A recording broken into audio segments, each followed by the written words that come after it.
Adventist History CarTalks number 7 with Pastor Kevin Morgan. Good morning. Just a few thoughts on a topic that I've been studying. I have been reading this book, 1919, by Michael Campbell, and having read through the 1919 Bible Conference minutes for the section that was on Ellen White, here's the question we're going to deal with. Should A.G. Daniels' statements in the offhand comments he made in that conference be taken as authoritative about Ellen White? Well, what does he say? Well, judging from the summary of one of his statements here in Campbell's book, it says he noted the claims about plagiarism made against it. He shared how he had read the book with E.R. Palmer and then compared it with the similar work of Conybeare and Howson and with Wiley's History of the Reformation, two well-known reference works in Adventist circles because Ellen White recommended them during her lifetime. Okay, so let's start with the first one, that he noted the claims about plagiarism. Now take that Life of Paul. I suppose you all know about it and knew what claims were put up against her, charges made of plagiarism, even by the authors of the book, Conybeare and Howson, and were liable to make the denomination trouble because there was so much of their book put into the Life of Paul without any credit or quotation marks. Some people of strict logic might fly the track on that ground, but I am not built that way. He said, well, that they had received complaints from the company and from the authors themselves. Now, this is when people make statements like this, sometimes there is a conflation of a number of things. Let's take the issue of the authors. Conybeare and Howson were the authors of Conybeare and Howson's Life and Epistles of St. Paul. So quite obviously, that's who he would be talking about.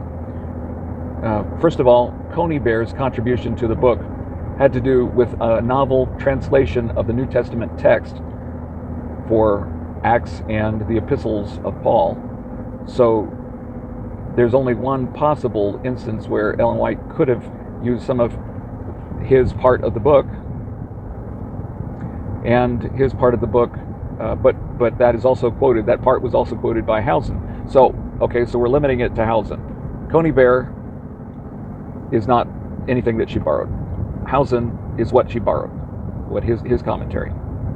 And Conybeare died in 1857. And when was Sketches from the Life of Paul written?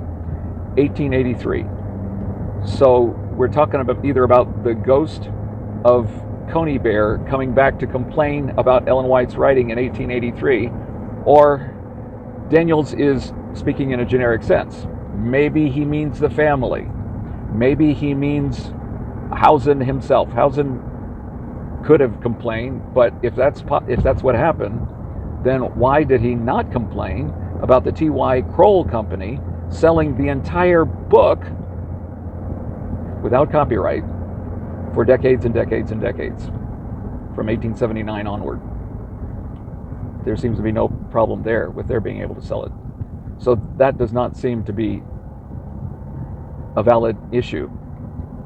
It seems to me that it's more likely that Daniels took for granted the complaint of the Blue Book, which was written by a doctor in 1907, in which he made some comparisons between Ellen White's Sketches from the Life of Paul and Conybeare and Howson's book. And there are a number of quotations, and that is mentioned both by D.M. Canwright in his book and in Ellen G. White and her critics. But that is an assumption, and there is a letter in that same book with Ellen White and her critics that points out that the T.Y. Kroll Company wrote a letter and said, no, we have nothing against it. And we couldn't, and furthermore, we would have no grounds for a lawsuit. So there's that. So he's talking off the top of his head, kind of remembering something, taking for granted what some of the critics have said, but it's not firsthand experience. Okay?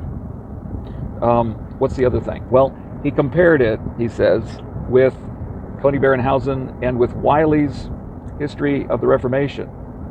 The life of Paul has nothing to do with Wiley. So his statement is confusing, because what he's actually saying is that they compared the 1888 Great Controversy with Wiley.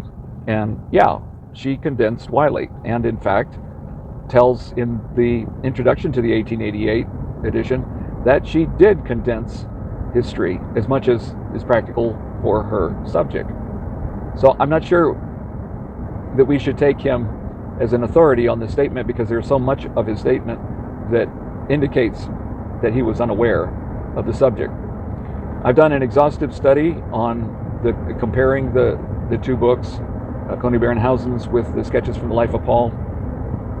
And when I actually compare it and do a careful word-for-word comparison, there are only about 6 statements that are largely verbatim, but even they have a few words here and there that break it up. So at most, you'd have that many quotations with 3 words here and 4 words here,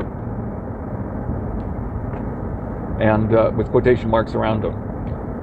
Could she have made a general acknowledgement like Macduff did in his book, where he talks about using Conybeare and Howson, and doing some comparison with his book?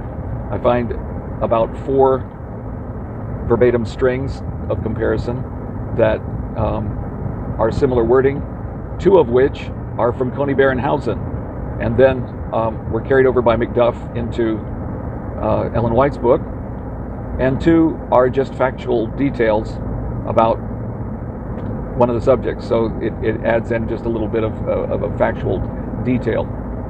And Macduff used Conybeare and Howson in good conscience, although the difference is he mentions it by name and Ellen White does not.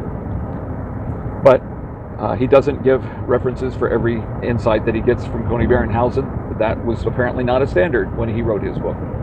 So if that became a standard, and that was a concern to Adventists at some point, because they had become scholastic enough to consider that they should footnote books like more academic books did, that's a very different standard. And so what we might say is that A.G. Daniels is using presentism to interpret her writing in 1883 by a standard of 1919, and just as much as some critics have used a present standard of our day to judge her books in her day. Either one is inappropriate when the standard itself was changing. Well, thought I'd give you that little explanation in this Car Talk.